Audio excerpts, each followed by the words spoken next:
E aí, pessoal, tudo bem? Vamos fazer hoje uma aula sobre desenvolvimento de dissertação, certo? Hoje eu vou mostrar para vocês uma estratégia interessante para que você consiga colocar suas ideias, o seu pensamento de um modo organizado e construir um parágrafo de desenvolvimento muito bem articulado. Para você entender isso aí, nós vamos primeiramente falar um pouquinho sobre o desenvolvimento de uma redação, que a gente costuma dizer que é a parte principal do texto, né? É o coração do texto, é onde a sua capacidade argumentativa está sendo medida, né? Está sendo avaliada pelo seu leitor. O desenvolvimento de um texto costuma ter, no caso aqui, uma dissertação escolar, modelo de prova do Enem, desenvolvimento com 2 ou 3 parágrafos. Preste atenção, 2 ou 3 parágrafos no desenvolvimento, certo? Fora o parágrafo da introdução e fora o parágrafo da conclusão. Os parágrafos do desenvolvimento são maiores do que o da introdução e o da conclusão. Isso faz sentido, isso é óbvio, porque é no desenvolvimento que nós temos as minúcias, os detalhamentos daquilo que você mencionou na introdução, certo? Média desses parágrafos, 4 a 6 linhas, o que nada impede que o seu desenvolvimento tenha um parágrafo com 7, 8 ou 9 linhas. Mas nós estamos aqui falando em média, um consenso normalmente aceito. Apresenta de modo específico as ideias mencionadas na introdução através de exemplos, argumentos e ou justificativas. Olha só, nós vamos tentar criar aqui 2 parágrafos de uma dissertação sobre a leitura, cuja introdução vocês já estão vendo aí. Nós vamos mencionar os itens e depois a gente vai justificar. Olha só, menção do problema mais justificativa do problema.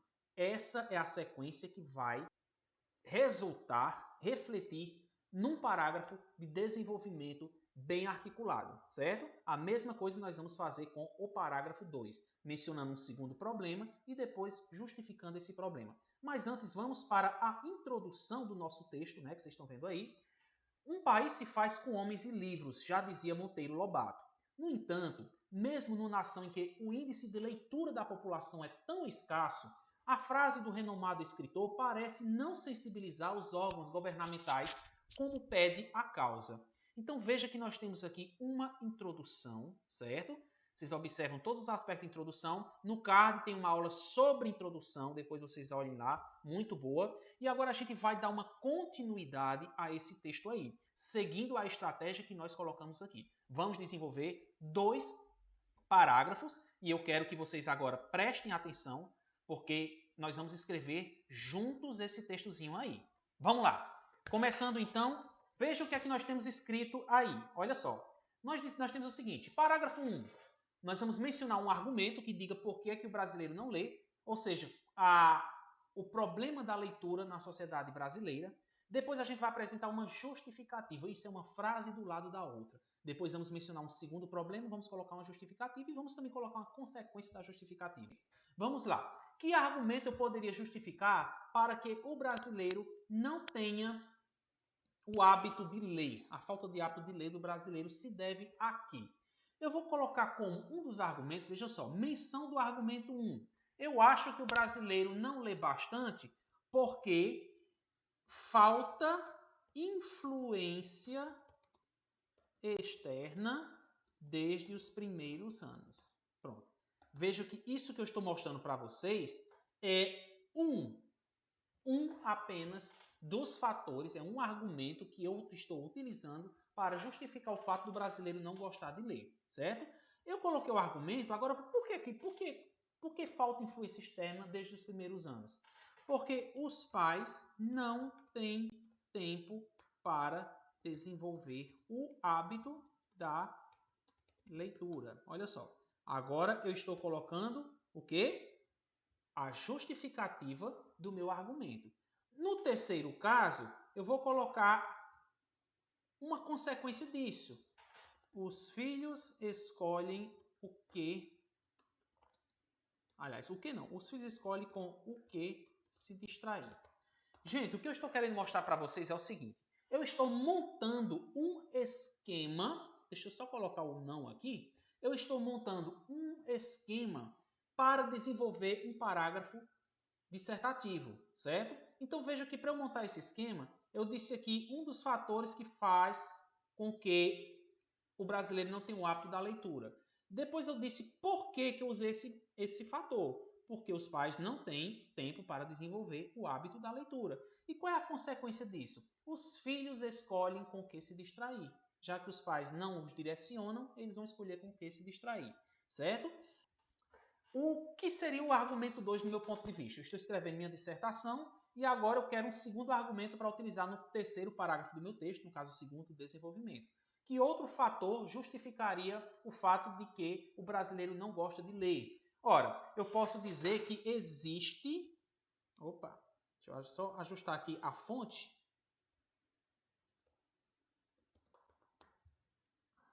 Vamos lá. A escola não consegue desenvolver com precisão o hábito da leitura. Olha só, gente, o que eu estou mostrando? O meu argumento 2, menção do argumento 2, ou seja, menção do argumento que justifica por que o brasileiro não gosta de ler. Porque a escola também não consegue desenvolver com precisão o hábito da leitura. Então, esse é meu argumento. Mas agora, por que a escola não consegue desenvolver esse hábito da leitura? Eu preciso justificar. Já que eu estou citando o argumento, eu preciso agora dizer o porquê. Ora, a escola não consegue por causa da concorrência com os meios eletrônicos. Pronto. Aqui eu estou usando uma justificativa, certo? A escola não consegue desenvolver com precisão o hábito da leitura por causa da concorrência com os meios eletrônicos. Agora, qual é a consequência disso? A consequência disso é que as crianças e jovens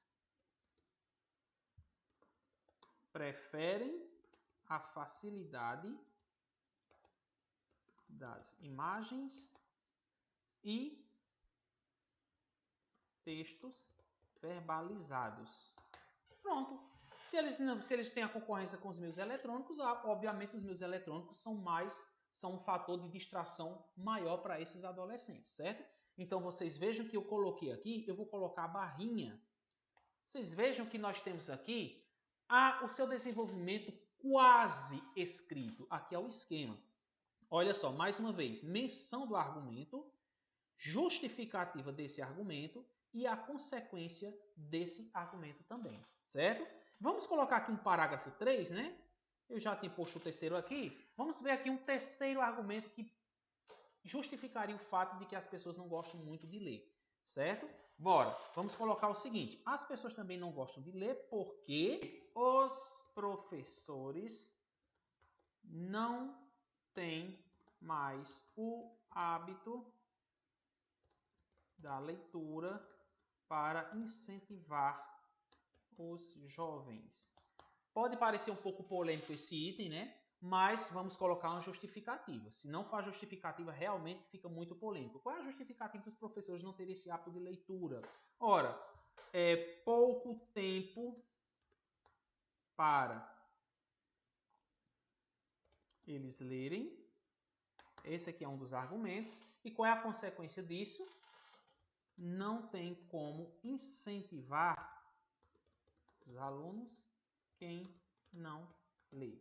Eu só posso ser um bom incentivador da leitura se eu for uma pessoa que gosta de ler. Mas para que eu goste de ler, eu preciso de tempo para ler. Então, os professores, infelizmente, não têm muito tempo para ler. E aí, obviamente, vem muita coisa na sua cabeça que você pode colocar dentro do texto. Aqui eu estou mostrando apenas a sequência argumentativa para que você perceba isso aí. Então, vamos voltar um pouquinho. Olha só. Parágrafo 1. Menção do argumento. Falta influência externa desde os primeiros anos, no caso das criancinhas, né? Qual é a justificativa dessa falta de influência externa? Os pais não têm tempo para desenvolver o hábito da leitura.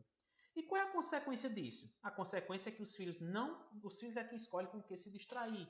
Então, se na infância ele não desenvolve o hábito da leitura, desenvolve outras habilidades, a leitura vai ficar em segundo e terceiro plano, certo?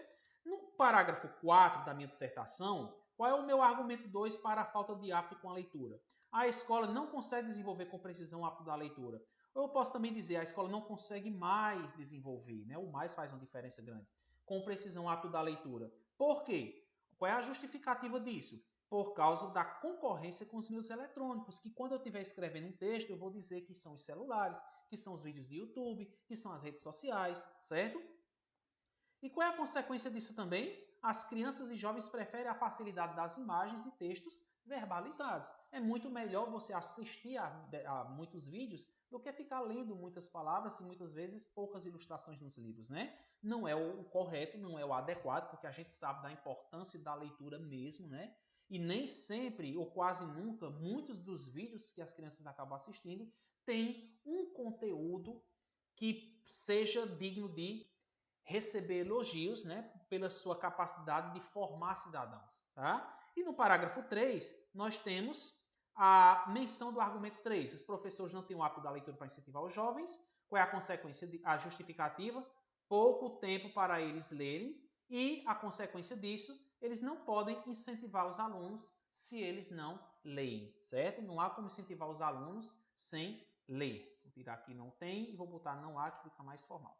Pronto, gente. Então, vejam só. Eu mostrei aqui para vocês a estratégia para você esquematizar o desenvolvimento da redação. Mas na próxima aula, que tal a gente pegar essas mesmas estratégias e a gente montar direitinho o nosso desenvolvimento de dissertação? É isso que eu proponho para vocês na próxima aula, certo? Até lá!